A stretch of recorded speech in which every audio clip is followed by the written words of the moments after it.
ভাই রহস্যটা কিন্তু কিছুতেই সমাধান হচ্ছে না। দিদিমণির মুখ এখনও এত থমথমে কেন? বহু পণ্ডিতই তো আজকে সকাল থেকে বলছেন যে দিল্লি গেছেন, সেটিং ফেটিং হয়ে গেছে, ওই তো ইডি পালিয়ে গেছে, মামলা করেনি, সুতরাং সব সেটেল। বিজেপির কেন্দ্রীয় নেতৃত্ব এই রাজ্যে ক্ষমতায় আসতে চায় না, আর বাকিদের তো দূরবীন দিয়ে খুঁজেও পাওয়া যায় না। তাহলে দিদিমণির ড্যাং ড্যাং করে ওই যেটা বলছিলেন 250, 260, 294 আসন নিয়ে চতুর্থবারের জন্য মুখ্যমন্ত্রী হবেন, সেটা কনফিডেন্সের সঙ্গে বলতে পারছেন না কেন? দেখুন, গতকাল দিদিমণি ইলেকশন কমিশনে গিয়েছিলেন সঙ্গী সাথীদের নিয়ে, সেখানে গিয়ে বেধড়ক ঝাড় খেয়েছেন, দেখেছেন ডাল গলেনি, মেজাজ খিঁচড়ে ছিল, এসে বাইরে একদম তিতি বিরক্ত হয়ে একটা প্রেস কনফারেন্স করেছেন এবং যথেষ্ট লেভেলে ছড়িয়েছেন। 10খানা পয়েন্ট তুলে ধরে ধরে আপনাদের দেখিয়েছি। কিন্তু তারপর 24 ঘন্টা সময় কেটে গেছে, নিজেকে কুল অ্যান্ড কম্পোজ করার সময় পেয়েছেন, সাজিয়ে গুছিয়ে নিজের প্রিয় যে সাংবাদিক কুল, নবান্ন থেকে যেখানে বিজ্ঞাপন যায়, যার আঞ্চলিক জায়গাগুলো থেকে বলে বারবার বিজেপি অভিযোগ তোলে, তাদেরকে নিয়ে সাংবাদিক বৈঠক হচ্ছে। এবং তার থেকেও বড় কথা, সব থেকে বড় ঘটনাটা ঘটে গেছে, সেটা হচ্ছে মহামান্য সুপ্রিম কোর্টে সেটিংয়ের নিদর্শন হিসেবে ইডি নাকি পালিয়ে গেছে। তাহলে দিদিমণি তো কুল রিল্যাক্সড হয়ে একটা সুন্দর সাংবাদিক বৈঠক করবেন, কিন্তু সেখানে বারবার ফ্যাম্বেল করলেন কেন? সেখানে বারবার জড়িয়ে গেল কেন? সেখানে বারবার কথা খুঁজে পেলেন না কেন? সেখানে উত্তর দিতে গিয়ে থমকাতে হলো কেন? এই প্রশ্নগুলো কিন্তু ভাবাচ্ছে। আজকেও 9খানা পয়েন্ট আমি আপনাদের সামনে তুলে ধরবো। সেই 9খানা পয়েন্ট তুলে ধরে এক এক এক এক করে আপনাদের সামনে রাখবো। তারপর আপনারাই নিজেরা বিচার করে দেখুন যে সত্যিই সেটিং হয়েছে, নাকি হিটিং ব্যাটিংয়ের যে নমুনা পেয়েছেন তাতে তাতে আর মাথা ঠিক রাখা যাচ্ছে না। প্রথমেই 1 নম্বর point. They have not given any opportunity to the people who are the victims to apply form number 7 to defend themselves. Form number 6 to defend themselves. From here, I do not know who is she. One BJP follower name is Seema Khanna, retired. IT officers, maybe IT officials, retired. Only to misuse the AI, artificial agency. প্রথমে একটা কথা বলে রাখি, আজকে তিনি যেহেতু দিল্লিতে সাংবাদিক বৈঠক করছিলেন, তার অনেকটাই তিনি ইংরাজিতে বলেছেন, কিছুটা হিন্দিতে বলেছেন, বাংলা সেইভাবে ছিলই না। ফলে হয়তো কোথাও কোথাও বুঝতে একটু অসুবিধা হবে, চিন্তা নেই, আমি সেটাকে ট্রান্সলেট করে বলবো। এখানে মূলত তিনি যেটা বলতে চাইলেন যে এই ইলেকশন কমিশন যেসব করছে, এসআইআরের হিয়ারিং ফিয়ারিং, সেখানে ফর্ম 6, 7 এইসব দিয়ে আর করছে না। ফর্ম 6-এর কী কাজ আর ফর্ম 7-এর কী কাজ, তার মতো একজন পোর খাওয়া রাজনীতিবিদ সেটা গুলিয়ে ফেললেন। কোনটা ফর্ম 6, কোনটা ফর্ম 7, তার কি কাজ তিনি জানেন না? কিন্তু যখন বলতে যাচ্ছেন সব জড়িয়ে যাচ্ছে, গুলিয়ে যাচ্ছে কেন?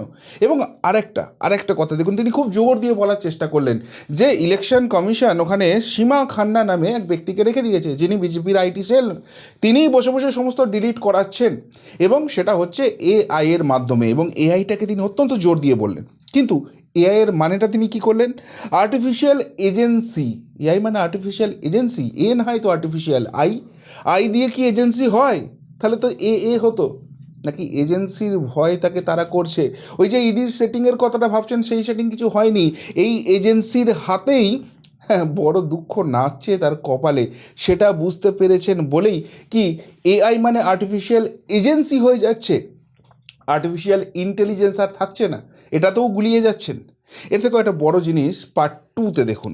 Bengal media, every day, all the Bengal media, except 1-2 Godi media, now it is very popular. Everybody, each and everybody. Can you imagine? Nobel laureate Amartya Sen, he's been asked, what is the question? Mismatch. What mismatch? Why there was a gap between parents, the father and mother, the age. Earlier the system was different. Now 25 years boy, if they are willing, they can marry a 40 years girl. If 40 years girl can marry a 60-year man, it is their freedom of choice. So why there is a gap about 15-20 years between mother and father? So Amartya Sen has been served notice. ওই বললাম না, তার পছন্দের সাংবাদিক কুল এসেছিল, এইরকম একটা আলু ভাতে মার্কা জায়গা পেলেন, এরকম একটা লোপ্পা ফুলটোস পেলেন, কিন্তু কোনো সাংবাদিকের তরফ থেকে পাল্টা আমরা দেখলাম না। তিনি প্রথমেই বাংলা মিডিয়ার কথা বললেন। আহা, বাংলা মিডিয়া, আচ্ছা বাংলা মিডিয়া নিয়ে একটু পরে বলবো আপনাদের, সেখানেও একটা স্পেশাল পর্ব রয়েছে। অমর্ত্য সেনের ব্যাপারটাই আসি। তিনি উদাহরণ দিতে গিয়ে বললেন যে বাংলায় এসআইআর যে হচ্ছে, সেখানে অমর্ত্য সেনের মতো নোবেল লরিয়েট তাকেও ডেকে পাঠানো হয়েছে। কেন ডেকে পাঠানো হয়েছে আপনারা জানেন কারণটা? ডেকে পাঠানো হয়েছে যে এই রাজ্যে এই দিদিমণির অনুপ্রেরণায় বহু জায়গাতে পাওয়া যাচ্ছে যেখানে পিতা পুত্রের বয়সের ডিফারেন্স 15 বছর, মাতা পুত্রের বা কন্যার বয়সের ডিফারেন্স 15 বছর, দাদু নাতি বা নাতনির বয়সের ডিফারেন্স 40 বছরের কম। মানে সেগুলো গুপিবাজি আছে, এরকম একটা জায়গা। এখন যেহেতু সুপ্রিম কোর্টে গেছেন, ওই পুরো লিস্ট ধরে সবাইকে ডাকা হচ্ছে, তার ফলে এখন সেই জায়গাতে অমর্ত্য সেন এবং তার মায়ের বয়সের ফারাক 15 বছর দেখা যাচ্ছে, এরকম একটা শোনা গেছে। আমি যদিও যে ফর্মটা থেকে পাঠানো হয়েছে বা নোটিশটা পাঠানো হয়েছে দেখিনি, কিন্তু মিডিয়াতে যে রিপোর্ট পেয়েছি সেই জন্য অমর্ত্য সেনকে ডেকে পাঠানো হয়েছে। কিন্তু দিদিমণি বেমক্কা গোটা দিল্লির সাংবাদিক কুলের সামনে বসে বলে দিলেন যে এসআইআরে তাদেরকে নোটিশ পাঠানো হচ্ছে যাদের বাবা মায়ের, নট তার সঙ্গে বাবার বা মায়ের, তাদের বাবা মায়ের বয়সের ডিফারেন্স 15 বছর বা তার কম। ভাবতে পারছেন? আচ্ছা, এরকম নমুনা দিদিমণি আপনি যদি একটা দেখাতে পারেন গোটা পশ্চিমবঙ্গে একটা দেখাতে পারেন, তাহলে আমি বলবো বিজেপিকে আর এই নির্বাচনে লড়তে দেবো না, কাল থেকে আপনার দলের জয়গান করব। আমি কথা দিলাম, দেখান যে বাবা মায়ের বয়সের ডিফারেন্স 15 বছর বা তার কম হয়েছে বলে এখানে কাউকে নোটিশ পাঠানো হয়েছে, সেটা অমর্ত্য সেনের নামে বেমালুম চালিয়ে দিলেন।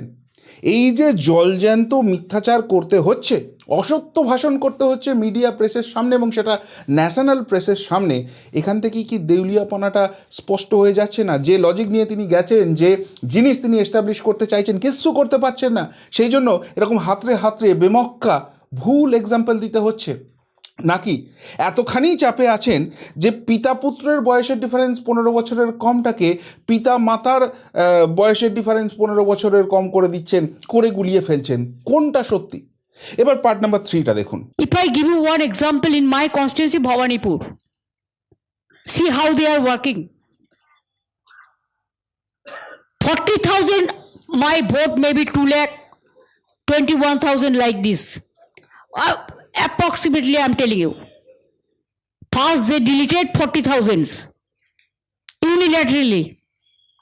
And after that, in the name of logistical mismatch or mismap, in every constituency, Trinamool Congress, not BJP. If BJP constituency 2,000, 3,000, 11,000, our constituency 70,000, 1 lakh voters are being deleted. And it's supposed to be deleted because it is in process. Either mismatch or mismap, or already 58 lakhs deleted. One port constituency, there's 70 lakhs already unilaterally deleted. Point number 1, port নামে একটা বিধানসভা আছে। আমরা জানি গোটা পশ্চিমবঙ্গে একটাই port নামে আছে, সেটা হচ্ছে কলকাতা পোর্ট, কলকাতা বন্দর। ববি হাকিম, আমাদের প্রিয় ফিরহাদ বাবু, যেখান থেকে এমএলএ হন বছরের পর বছর, সেখানে এসআইআরে নাকি 70 লক্ষ নাম বাদ গেছে একটা বিধানসভা থেকে। আমাদের রাজ্যের যা বিধানসভার সাইজ, সেখানে ওই 2 লাখ, 2.5 লাখ, খুব বেশি হলে 3 লাখ, 3 লাখের একটু বেশি, 3.5 লাখ ধরে নিন, তার বেশি কিন্তু ভোটার সংখ্যা নেই। ডিলিমিটেশন হবে, সেগুলো কমবে, যাই হোক সেটা তো ভবিষ্যতের গর্বে। কিন্তু এতটাই চাপে পড়েছেন যে 70 লক্ষ ডিলিশন একটা বিধানসভা, যে বিধানসভাতে ওরকম ঢোকেই না, 70 লক্ষ ভোটার থাকেই না কোনো বিধানসভাতে, সেখান থেকে 70 লক্ষ ভোটার বাদ দিয়ে ফেললেন। তার মানে 70,000 আর 70 লক্ষ গুলিয়ে যাচ্ছে, এতখানি চাপ খেয়ে আছেন। এর পাশাপাশি ভালো করে আরেকবার দেখুন ফুটেজটা, তাহলে বুঝতে পারবেন। এখানে ভবানীপুর তার নিজের কেন্দ্র, তার ভদ্রাসন, সেখান থেকেই তিনি যেতেন। নন্দীগ্রামে গিয়েছিলেন শুভেন্দু অধিকারীকে হারাতে, হেরে প্যাক হয়ে বাড়ি চলে এসেছেন। তারপর এই ভবানীপুরে যা তা করে আবার তিনি জিতে গেছেন। যাই হোক, সেই ভবানীপুর হচ্ছে তার ভদ্রাসন, সেখান থেকে তিনি বারবার যেতেন। সেখানে কত ভোটার আছে সেইটুকুনি তিনি মনে করতে পারছেন না। অভিষেক ব্যানার্জি পাশে বসে আছে, তার কাছ থেকে কনফার্মেশনটা নিতে হচ্ছে। কোনো জিনিস আর মাথায় রাখতে পারছেন না, অন্য চাপ কাজ করছে। যিনি ফ্রি হয়ে গেছেন, রিল্যাক্স হয়ে গেছেন, সেটিং হয়ে গেছে, ক্ষমতায় আসছেন, চতুর্থবারের জন্য মুখ্যমন্ত্রী হওয়া নিশ্চিত। এই শুভেন্দু অধিকারীরা যত লাফালাফি করছে, আমরা ইউটিউবাররা যত প্রতিবাদী হচ্ছে, সব কটাকে আচ্ছা করে সবক শেখানো যাবে। এই যদি কন্ডিশন হয়ে থাকে তাহলে 70,000 আর 70 লক্ষ গুলিয়ে যাচ্ছে কেন? নিজের কেন্দ্রের ভোটার সংখ্যা মনে থাকছে না কেন? এমনকি তিনি আর একটা কথাও বলে দিলেন, যেটা আমার খুব মারাত্মক ইঙ্গিতবাহী লেগেছে এখানে। বলছে বিজেপির যে বিধানসভাগুলো আছে সেখানে খুব অল্প ভোটার বাদ যাচ্ছে এসআইয়ের ফলে, 2,000, 3,000, 5,000। আর যেগুলো বেশি আছে, তৃণমূলের অ্যাসেম্বলি আছে, সেইখান থেকে প্রচুর 70,000, 1 লাখ করে সব বাদ যাচ্ছে। দেখুন, ভালো করে ভেবে দেখুন। দেখুন, 1 নম্বর উত্তরটা তো আপনিই দিয়ে দিলেন। যেখানে যেখানে জল মেশাতে পেরেছেন সেখানে সেখানে তৃণমূলের এমএলএ আছে। যেখানে জলটা এখনও সেইভাবে মেশাতে পারেননি, বিজেপি বা বিরোধীদের সংগঠন একটু জেগে আছে, সেই জায়গায় জলটা মেশানো যায়নি, সেই জন্যই অত কম বাদ যাচ্ছে। এবং তারপর আপনি বললেন যে এটা বাদ যাবে, এই ফাইনাল হিয়ারিং হয়ে যাওয়ার পর এটা বাদ যাবে। তাহলে আপনি এখন থেকে জানলেন কি করে যে তৃণমূলের জায়গা থেকে 70,000, 1 লাখ করে বাদ যাবে? তার মানে জলটা আপনার অনুপ্রেরণায় মিশিয়ে দেওয়া হয়েছে, সেই জন্য আপনি জানেন এবং বুঝতে পারছেন যে ইলেকশন কমিশন ঠিক জায়গাটা ধরে নিয়েছে, সেই জন্য বলছেন যে 70,000, 1 লাখ করে বাদ যাবে তৃণমূলের এই অ্যাসেম্বলিগুলো থেকে। গল্পটা কি? আর যদি এটা কোনো চক্রান্ত হয়ে থাকে, তার কোনো প্রমাণ আপনি সাংবাদিক বৈঠকে দিলেন না কেন, যে দেখুন এই এই হচ্ছে প্রমাণ? মজা লাগছে কিন্তু। পরের ক্লিপটা দেখুন। Who will elect the government in democratic setup? Is it the election commission or the voters? Now Delhi का जमींदार वोटर का अधिकार सब छीन के लिया और नहीं चाहते हैं। I challenge them, if you have the guts, fight it politically, fight it democratically, but don't misuse election commission like this. What you have done for Haryana, Maharashtra, even Bihar also. বুঝলেন? বলছেন election commission যেটা করছে সেখানে গণতান্ত্রিক পদ্ধতি মানা হচ্ছে না। তিনি যেন কত মেনে থাকেন সেটা অন্য ব্যাপার। যাই হোক, এরা পলিটিক্যালি পাচ্ছে না, সেই জন্য বিজেপি এরকম চক্রান্ত করছে, ক্ষমতা থাকলে লড়ুন। যেরকম তিনি সবাই বক্তৃতা দেন সেই কথাটাই সাংবাদিক বৈঠকে করলেন। সাংবাদিকগুলো চুপচাপ শুনলো, কিছু সেইভাবে প্রতিবাদ আমরা দেখলাম না। জানি না কী ব্যাপার, কী ইকুয়েশন আছে, যাই হোক তাদের ব্যাপার, তারা ভালো বুঝতে পারবেন। কিন্তু প্রশ্ন হচ্ছে যে আপনি বুঝতে পারছেন, তার মানে যেটা চলছে, যে প্রসেসটা চলছে, সেই প্রসেসটাকে তিনি যদি আটকাতে না পারেন তাহলে তার হারটা নিশ্চিত ওই চতুর্থবার মুখ্যমন্ত্রী হওয়ার স্বপ্নটা জলে ভেসে গেছে। যদি এই ভার্সনটা মমতা ব্যানার্জির নিজের মুখে বলা সত্য হয়, তাহলে ওই সেটিংয়ের গল্প কোথা থেকে আসছে? সেটিংটা কে করেছে, কার সঙ্গে করেছে, কিছুই তো বোঝা যাচ্ছে না।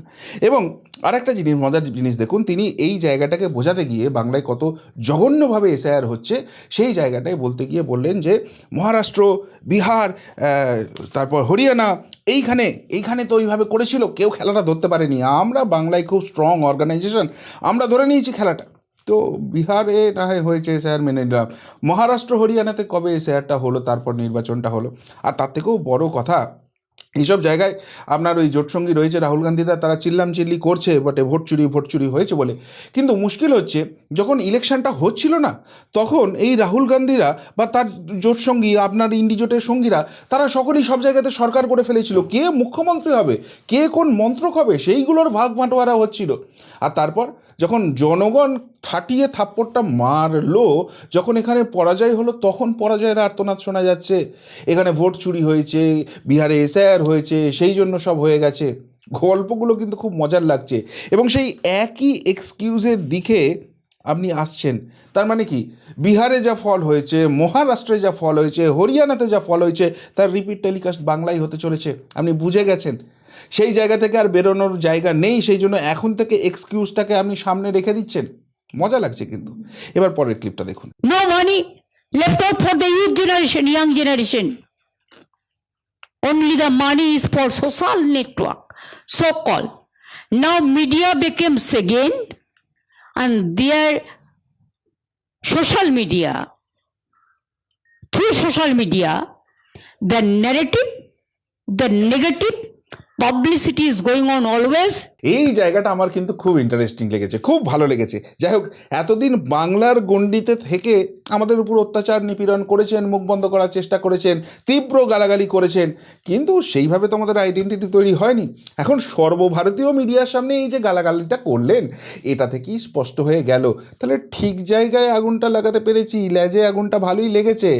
এই নবান্নের বিজ্ঞাপনের অনুপ্রেরণায় বহু জনের মুখ বন্ধ থাকে, হাউসের অনুপ্রেরণায় সাংবাদিকরা দুধেল গায়ের প্রাণ ভরা ভালোবাসা পায়, মাথা ফাটা ফেটে যায়, মহিলা সাংবাদিকরাও সেখান থেকে নিস্তার পান না, আর তারপরও জয় বাংলা তাদেরকে বলতে হয়, নাহলে চাকরিটি নট হয়ে যাবে। কিন্তু আমাদের ওই নবান্নের বিজ্ঞাপনের বা কারুর বিজ্ঞাপনের কোনো অনুকম্পা দরকার হয় না, সেই জন্য যেটা সত্যি সেটা মানুষের সামনে আনি। এখন মুশকিল হচ্ছে এই মিডিয়া ম্যানেজ করতে গিয়ে সেখানে তো সত্যটা চেপে দিচ্ছেন, সেখানে তো আসল খবর মানুষ পাচ্ছেন না, বারবার কমেন্ট আপনারাই লেখেন, আর সেই জন্য সোশ্যাল মিডিয়াতে সামনে নিয়ে আসছি, আর সেই জন্য চিরবিরানি জ্বলছে। সেই জন্য বুঝতে পারছেন যে সোশ্যাল মিডিয়াকে ম্যানেজ করতে পারছি না, আর সেই জন্য সমস্ত মুখোশটা খুলে যাচ্ছে। এই জন্য দিল্লিতে গিয়ে ন্যাশনাল লেভেলে প্রেস কনফারেন্স যখন করছেন তখন সোশ্যাল মিডিয়াকে গালি দিতে হচ্ছে। খুব ভালো লাগলো, এটাকে কমপ্লিমেন্ট হিসেবে নিলাম, থ্যাংক ইউ দিদিমণি। এরপরের ক্লিপটা দেখুন, আরও মজা লাগবে। Maybe 33% Muslims. Shall I say get out from my state? You tell me, you guide me. In your media, can you say only one particular religions or particular caste is working? All are working just like a paribar. So Bengal is just like a state, and unity in diversity is our origin. How do we forget that? What Gandhiji said, what Netaji said, what Tagore said, what Swami Vivekananda had said, what Ramakrishna Paramahansadev had said, what even Lal Bal Pal to Dr. Rajendra Prasad, to APJ Kalam, to Abul Kalam Azad, to Bhagat Singh. এই ক্লিপটা দেখে হয়তো আপনারা কিছুটা confuse হয়ে গেলেন যে বলতেটা কী চাইছে বা দেখাতে কী চাইছি। আমি প্রথমে দুটো জিনিস আপনাদের হাইলাইট করব। একটা হচ্ছে ঠিক মাননীয়ার পিছনে যে ভদ্রমহিলা বসে আছেন কালো জড়িয়ে, তো সেই ভদ্রমহিলা কীরকম হাই তুলছিলেন দেখছিলেন, এবং আমাদের প্রিয় অভিষেক ব্যানার্জি তার পিছনে যে ভদ্রমহিলা বসে আছেন তিনি ঘুমে ঢুলে পড়ছেন, তার পাশের যে মহিলা আছেন তিনিও কিছুক্ষণ বাদে হাই তুলছেন, মানে সবাই এদিক ওদিক তাকাচ্ছে। এক্সপ্রেশনটা এরকম লাগছিল দেখতে, যেটা আমার মনে হয় আমার বোঝার ভুল হয়তো, যে দেখ তারিকা কী ভেজর ভেজর করে বকে যাচ্ছে, কাজের কাজ তো কিছুই হচ্ছে না, বিরক্ত লাগছে, আবার ঘুম পাচ্ছে, বাড়ি যাব। তার মানে তিনি যেসব সঙ্গী সাথীদের নিয়ে গেছেন তারাই তার বক্তব্য শুনে কথা শুনে ফোকাস থাকতে পারছেন না। তার মানে তার ওই বক্তব্যের যে সারি সেটা কি সত্যিই অথেন্টিক, সেটা কি সত্যিই যুগোপযোগী, সেটা কি সত্যিই বাস্তবের সঙ্গে মিল আছে? তার সঙ্গী সাথীদের এক্সপ্রেশন দেখে কিন্তু এই প্রশ্নটা উঠে যাচ্ছে। 2 নম্বর যে জায়গাটা খুব ইম্পর্ট্যান্ট, দেখুন গতকালই আমরা দেখেছিলাম এই ট্রেনটা তৃণমূল কংগ্রেস সেট করেছে, এবং সেখানে মমতা বন্দ্যোপাধ্যায়, অভিষেক বন্দ্যোপাধ্যায় তারাও কালো টালো পরে গিয়ে একটা দারুণ রকম এক্সপ্রেশন দিচ্ছেন। আপনারা তো বেশ কয়েকজন খুব ভালো কমেন্ট করেছেন, বলছিলেন যে ওই কারা যেন সব ওখানে হাতে বাটি নিয়ে কী সব করে সেরকম লাগছে। যাক, আমি সেই প্রসঙ্গে যাচ্ছি না। কিন্তু আজকে দেখুন, না দিদিমণির গায়ে কোনো কালো ব্যাপার রয়েছে, না আমাদের অভিষেকবাবুর গায়ে কোনো কালো ব্যাপার রয়েছে, অথচ পিছনে যারা আছে তাদের সবাইকে কালো জোব্বা জড়িয়ে দেওয়া হয়েছে। এটা তাদের পোশাকের অঙ্গ, নাকি ওই পিছনে কালোটা দিয়ে নিজেরা যেহেতু ফোকাসে থাকতে চাইছেন, কালোর পিছনে সাদা অনেক বেশি হাইলাইট হবে, সেইটা করার জন্য এই পুরো থিমটাকে সাজানো হয়েছে? আর যদি সত্যিই সেটা হয়, আপনারা তো বলেন আপনারা মা মাটি মানুষের সরকার চালান, এবং এখানেও বলছেন যে এইসব সাধারণ মানুষ এশিয়ায় বিজেপির দ্বারা নিপীড়িত হয়েছে, সেই জন্য তাদেরকে সঙ্গে নিয়ে গেছেন, তারা আপনাদের সাথী, তাদের হয়ে প্রতিবাদ করছেন, তাহলে তাদেরকে ব্যবহার করে ফোকাসড হতে হচ্ছে। তার মানে পুরো ট্রিপটাই যে হয়েছে এই পরিবারগুলোকে কোনো রকমে ভুল বুঝিয়ে ব্যবহার করা হচ্ছে, তাদের আলোয় বা তাদের কালোত্বে নিজেদেরকে চাগাতে হচ্ছে, দেখাতে হচ্ছে, ফোকাসে রাখতে হচ্ছে। বাকি রাজনৈতিকভাবে দেউলিয়াপন্নাটা তাহলে পরিষ্কার হয়ে গেছে। উন্নয়নের 300 বছরের গল্প আর মানুষ খাচ্ছে না, দুর্নীতির যে ভয়ঙ্কর অভিযোগ উঠছে, এখানে প্রত্যেকটা মানুষ যে আতঙ্কিত রয়েছে, বাঙালি হিন্দুরা আশঙ্কায় ভুগছে, সেই জায়গাটাই স্পষ্ট হয়ে যাচ্ছে। সেই জন্য কালোর পিছনে তাদেরকে ব্যবহার করে এইভাবে নিজেদেরকে হাইলাইট করতে হচ্ছে। প্রশ্নটা কিন্তু উঠছে। এর পরের ক্লিপটা দেখুন। कभी कभी उसका मिनिस्टर जाके कहते हैं हम 10 लाख करोड़ दिया, कैसे दिया? हमारा पावना अपना था 12 लाख करोड़, आप दिया 10 लाख, अगर आप दिया, आपका बात कहते हैं, मेरे को पता नहीं है, ये झूठ भी हो सकता है। যা যা যা যা যা যা যা, যা মুখ দিয়ে সত্যিটা শেষ পর্যন্ত বেরিয়ে গেল যে কেন্দ্র বারবার এসে যেটা দাবি করে যে আমরা তো মমতা বন্দ্যোপাধ্যায়ের সরকারকে 10 লক্ষ কোটি টাকা দিয়েছি, তো তিনি সেটা এতদিন স্বীকার করতেন না, এখন সাংবাদিক সম্মেলনে সেটা গিয়ে স্বীকার করে ফেললেন যে কেন্দ্রের নেতারা এসে বলছে আমার 12 লক্ষ কোটি টাকা পাওনা ছিল, 10 লক্ষ কোটি টাকা দিয়েছে। এবার আমি ওই 12 লক্ষ কোটি টাকার প্রসঙ্গটায় পরে আসি। 10 লক্ষ কোটি টাকা তো পেয়ে গেছেন, 10 লক্ষ কোটি টাকায় এই বাংলাটাকে কোথা থেকে কোথায় পৌঁছানো যেত, কোথায় পৌঁছেছেন? এখানের সরকারি চাকরি নেই কেন? এখানে ডিএ নেই কেন? এখানে রাস্তায় যে ওই পিচ টিচগুলো করছেন সেগুলো এরকম টানলে উঠে বেরিয়ে যাচ্ছে কেন? কলকাতার রাস্তায় চলা হাঁটা যায় না, সেখানে জল জমে যায়, একটু আশপাশে গেলে তো বন্যা পরিস্থিতি। কেন এই অবস্থা রয়েছে? নারী সুরক্ষা কোথায়? নারী নিরাপত্তা কোথায়? এই প্রশ্নগুলো তো উঠছে।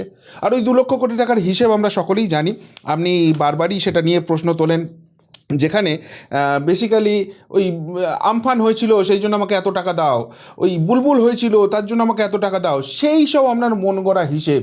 তো সেই হিসেবের টাকা কি কেন্দ্র কোথাও কমিট করেছিল যে আপনাকে এই টাকাটা দেওয়া হবে? যদি সেটা না কমিট করে তাহলে সেই টাকাটা আপনার পাওনা হলো কি করে? ওই কুমিরের ছানার মতো বারবার 2 লক্ষ কোটি টাকা আপনি দেখিয়ে যান, ওটা আসবে, আর তারপর আপনার দলের নেতাদের উন্নয়ন হবে সেরকম ব্যাপার হচ্ছে না বলে এত রাগ, এত গুসা হচ্ছে। এবং আর একটা তারপর যখন মুখ দিয়ে বেরিয়ে গেল সত্যিটা দেখুন, ম্যানেজ করার জন্য তিনি বলছেন যে আমি অবশ্য জানি না, ওনার দাবি করে সেইটা নিয়ে আমি বলছি। তা আপনি রাজ্যের মুখ্যমন্ত্রী, আপনি জানেন না কোন কেন্দ্রীয় ফান্ডে কত টাকা আসছে? এবং শুধু মুখ্যমন্ত্রী নন, আপনি তো একাধিক বোধহয় 16-17টা দপ্তর নিজের কাছে রেখে দিয়েছেন, আপনি জানেন না সেই দপ্তরগুলোতে কত টাকা এসেছে? আপনি তো ট্রেডমিলে দৌড়তে দৌড়তে বাজেট করে দেন, আপনি সব, বাকিরা তো ল্যাম্প পোস্ট। আপনার দলের লোকেরাই গর্ব করে বলে আপনি একা পোস্ট। তো আপনি পোস্ট হয়ে যদি কিচ্ছু না জানেন, বাকিরা ল্যাম্প পোস্ট হয়ে কী করে জানবে? তাহলে ওই যে 10 লক্ষ কোটি টাকা এসেছে সেটা বলে ফেলার পর এবার হিসেবের চাপটা আসবে বলে এবার এই কথাটা বলতে হলো, গুলিয়ে যাচ্ছে কিন্তু সব কিছু। এবার পরের প্রসঙ্গটা দেখুন। Mr. Rahul Gandhi has been repeatedly saying that a retrospective law will be brought to take action against the current CEC and the other election commissioners. Do you support what he's saying, that a law can be brought in the future to take action against the CEC and the other election commissioners? देखिए, अगर कोई चीज genuine होता है, practical होता है, जनता का हित में होता है, हम भी चाहते हैं उसका इम्पीचमेंट हो। नंबर हमारा नहीं है लेकिन इम्पीचमेंट भी हो सकता है ना, परमिशन तो है, रिकॉर्ड तो हो जाएगा। अगर ऐसा कुछ वो करते हैं तो हम भी हमारा पार्टी को एमपीज को कॉन्फिडेंस में लेके डिस्कस करके, हम लोग तो जब कोई पब्लिक इंटरेस्ट में होता है हम सब इकट्ठा होकर ही काम करते हैं, उसमें हमारा कोई एतराज नहीं है। যাক, ঝুলি থেকে তাহলে বিড়ালটা শেষ পর্যন্ত বেরিয়ে পড়লো, সত্যিটা বেরিয়ে পড়লো। জ্ঞানেশ কুমারের বিরুদ্ধে আগামীকাল ইমপিচমেন্ট তাহলে আসতে চলেছে, এবং সেইখানে ইন্ডিজোতের হাতে পায়ে ধরে ভাই এটা নিয়ে এসো, এটা রেকর্ডে রাখবো। জানেন গোহারা হারবেন, ইমপিচমেন্ট প্রস্তাব এনে কিছু করতে পারবেন না, কিন্তু তাহলেও আনার মরিয়া চেষ্টা হচ্ছে। তার কারণ তিনি ভেবেছিলেন এবারে খেলাটা ওই রাজীবা সিনহা, আরিজ আফতাব এদের মতো অফিসারদেরকে বসিয়ে তিনি করবেন। কিন্তু জ্ঞানেশ কুমারের মতো অফিসাররা বসে আছেন যারা স্ট্রিক্টলি মেরুদণ্ডটা সোজা রেখে মানুষের গণতান্ত্রিক অধিকারটাকে সুনিশ্চিত করছেন, আর সেটার জন্যই এই এত আতঙ্ক।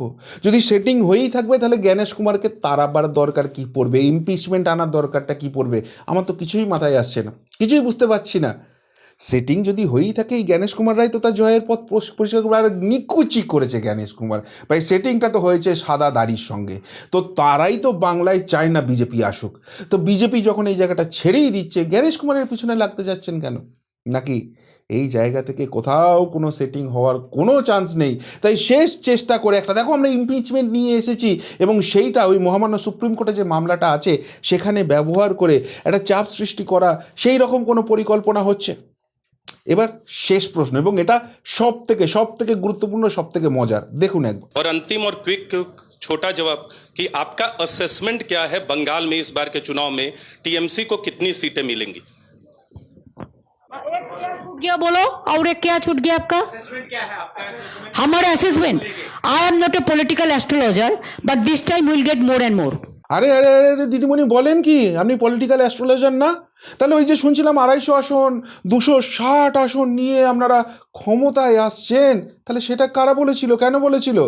আপনার পাশেই তো বসে আছেন আরেকজন, অভিষেক বন্দ্যোপাধ্যায়, যিনি বলেছেন বিজেপিকে 50-এর নিচে নামিয়ে দেবেন। আমরাও অপেক্ষায় আছি সত্যিই অভিষেক বন্দ্যোপাধ্যায় এটা করুন। তিনি অনেক সময় অনেক কথা বলেন অবশ্য, অর্জুন সিংকে 2 লাখ ভোটের 1 ভোট কমে হারালে তিনি ছেড়ে দেবেন, সৌমিত্র খাঁকে এরকম বলেছিলেন 1 লাখ না 2 লাখ ভোটে হারাবেন, নাহলে তিনি রাজনীতি ছেড়ে দেবেন। তো সেরকমই তিনি আবারও একটা ভবিষ্যৎবাণী করেছিলেন, যে তিনি এমনিতে ভবিষ্যৎবাণী করেন না, কিন্তু যখন করেন তখন সেটা অ্যাবসলিউটলি মিলে যায়, এবং সেটা বিজেপি 50-এর নিচে নেমে আসছে। তো ওটা কি পলিটিক্যাল অ্যাস্ট্রোলজি ছিল না? ওটা কি ছিল? যে দলটা কনফিডেন্সের সঙ্গে বলছিল 250-260 আসন নিয়ে ক্ষমতায় আসছি, মমতা বন্দ্যোপাধ্যায় মুখ্যমন্ত্রী, শুধু বললেন আমাদের আসন বাড়বে। কোথা থেকে বাড়বে? কবে, কোন সালের রেফারেন্স থেকে বাড়বে? সেই সালটুকুও তো বললেন না। মানে ওই 2001 সালের নির্বাচনে যেটা হয়েছিল সেখান থেকে কিছুটা বাড়বে, নাকি যখন জন্মই হয়নি শূন্য ছিলেন সেইখান থেকে কিছুটা বাড়বে? কোন নির্বাচনের রেফারেন্সে বলছেন? ওই গোয়া নির্বাচনের রেফারেন্স, যেখানে এত বড় গোল্লা নিয়ে এসেছিলেন অভিষেকবাবু, সেইখান থেকে কিছুটা আসন বাড়বে? বাড়বেটা কোথা থেকে বলুন কনফিডেন্সের সঙ্গে? 250-260 হয়ে গেছে। তাহলে দেখুন একবার সেটিংয়ের কি মজা। যার সঙ্গে সেটিং হয়ে গেল, যাদের সঙ্গে সেটিং হয়ে গেল, যারা এখানে ম্যাচটা একদম তার হাতে তুলে দিল, সেইখানে এত কিছু হয়ে যাওয়ার পরও 250-260-এর গল্প তিনি বলতে পারছেন না। তাহলে কেসটা কি হচ্ছে? এবং সবথেকে বড় কথা, প্রতি জায়গায় প্রতিটা পদে তিনি গোলাচ্ছেন। ফর্ম 6 ফর্ম 7 গুলিয়ে যাচ্ছে, এপিজে আব্দুল কালামের নাম বলতে গিয়ে গুলিয়ে যাচ্ছে, বন্দরের কত কি রয়েছে সেখানে 70 লক্ষ ডিলিশনের কথা বলে দিচ্ছেন, ভবানীপুরে কত ভোটার সেইটা তিনি গুলিয়ে ফেলছেন, কেন্দ্র 10 লক্ষ কোটি টাকা দিয়েছেন মুখ ফসকে বলে ফেলছেন। এগুলো যদি কেউ স্টেডি থাকে, এগুলো যদি কেউ কুল অ্যান্ড কাম থাকে, এগুলো যদি কেউ একদম টেনশন ফ্রি থাকে, সত্যি কি এভাবে গোলায়, নাকি আমারই কোথাও বুঝতে ভুল হচ্ছে? উত্তরটা অবশ্যই কমেন্ট বক্সে কমেন্ট করে জানাবেন। এমনকার মতো এখানেই শেষ করলাম, ফেরত আসছি নতুন প্রতিবেদন নিয়ে খুব তাড়াতাড়ি। ভালো থাকবেন, সাথে থাকবেন, পাশে থাকবেন। নমস্কার।